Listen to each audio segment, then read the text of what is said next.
तळे खरे ठरतात असं नाही. त्यामुळे त्यांनाही भविष्यातली एक चांगली संधी आहे आणि सशक्त विरोधी पक्ष कशा पद्धतीने होऊ शकतो जर त्यांना काही हे कल सत्तेची गणित लगाने आपल्याला हेही बघावं लागेल की पुढच्या काही तासामध्ये आकड्यांमध्ये काही फरक पडतो का. आपण मुंबईचे 158 जागांचे कल सध्या हाती आले, ज्यानुसार भाजप क्रमांक 1चा पक्ष आहे 65 जागांसह, शिवसेना 18, ठाकरे 52 जागांवरती. मुंबईचं जे चित्र आहे, मुंबई महानगरपालिकेच्या बॅकग्राऊंडवरती आपण चित्र पाहतोय. अश्विन, खरंय, मुंबईचा किल्ला कोण राखणार किंवा कोण जिंकणार याच्यावर हे सगळं सुरू आहे. आणि सध्याच्या घडीला तरी आपण बघतोय महायुती जी आहे ती पुढे दिसते. भाजप 65, शिवसेना 18 आणि त्यासोबतच ठाकरे बंधूंची टोटल जी आहे ती त्याच्यापेक्षा तुलनेने कमी दिसते, 52 आणि 7, त्यामुळे एकूण 60.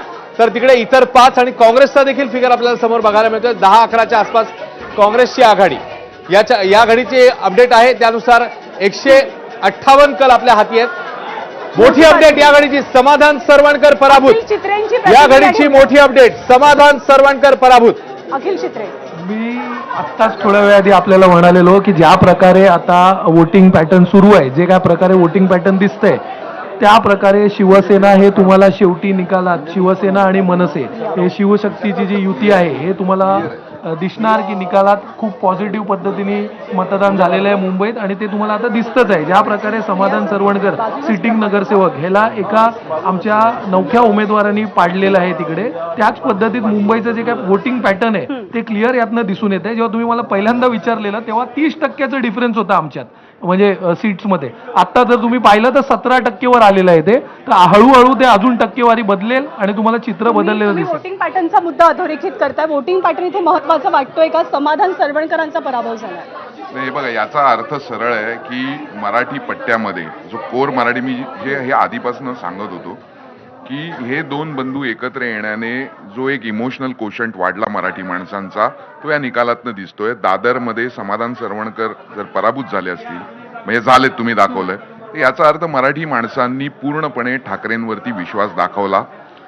तोच निकाल मी तुम्हाला सांगतो लालबाग परळमध्ये पण येईल. जिथे जिथे मराठी बहुल विभाग असेल तिथे तिथे अशाच पद्धतीचे निकाल तुम्हाला दिसतील असं मला वाटतं. आणि हा सभेचाच परिणाम आहे, जाहीर सभेच्या नंतरच झालेला आहे. जाहीर हे आधी नसतं झालंय, हे निकाल आधी नसते आले. नाही, मला याच्यामध्ये असं म्हणायचं ना उदयजी, की जाहीर सभेचा तर परिणाम झालाच, राज ठाकरेंच्या भाषणाचा परिणाम झाला, आदित्य ठाकरेंचाही झाला, परंतु त्यांनी शाखांना भेटी दिल्या ना, ज्या इतर छोट्या छोट्या जाहीर सभा न घेण्याऐवजी, म्हणजे बोरिवलीत एक घेतली, अजून गुडे माटुंग्यात घेतली, दादरला घेतली, असं न करता एकच ठेवली आणि शाखांना दोन्ही भावांनी हे केला. ही जी स्ट्रॅटेजी, हा, केडर ऍक्टिव्हिटी. मनीषा गायंदेची प्रतिक्रिया. मनीषाजी, ह्या निकालाबद्दल आणि एकूणातच आपल्या परफॉर्मन्स बद्दल, खास करून या निकालाबद्दल.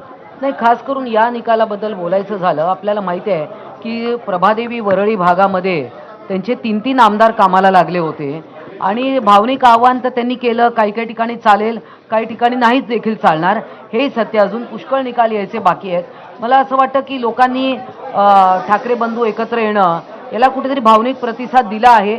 आणि तिकडे पहिले महेश सावंत जे आत्ताचे आमदार आहेत ते तिकडे अगोदर त्यांची बऱ्यापैकी पकड असल्यामुळे कदाचित हा आपल्याला बघायला मिळतोय. पण पराभूत झाल्यात, लेटेस्ट अपडेट आहे. हो, तर ठीक आहे, आता हारजीत चालत राहील, परंतु पण घराणेशाहीला नाकारलं लोकांनी. मला तेच म्हणायचं होतं की जेव्हा आपण पहिल्यापासून म्हणतोय की कार्यकर्त्यांची निवडणूक आहे, तर मला असं वाटतं ही एक गोष्ट एस्टॅब्लिश होते की जिथे ते घराणेशाही आहे तिथे मला असं वाटतं वोटर्स नाकारतायत आणि हे काहीच गुड साईन आहे माझ्या हिशोबाने. अमरावतीमध्ये पण तुम्हाला हेच म्हणायचं की अमरावतीमध्ये कलोती जी हरली, अमरावती घराणेशाही नव्हती, तिथे वेगळं काहीतरी कारण असू शकतं. कारण ते अमरावतीमध्ये भाजपचा परफॉर्मन्स बाकी ठिकाणी थोडा व्यवस्थित दिसतो आहे. आणि मुख्यमंत्री जे आहेत देवेंद्र फडणवीस त्यांचे सख्खे आतेभाऊ आहेत ते कलोती, तर ते हारताना दिसत आहेत.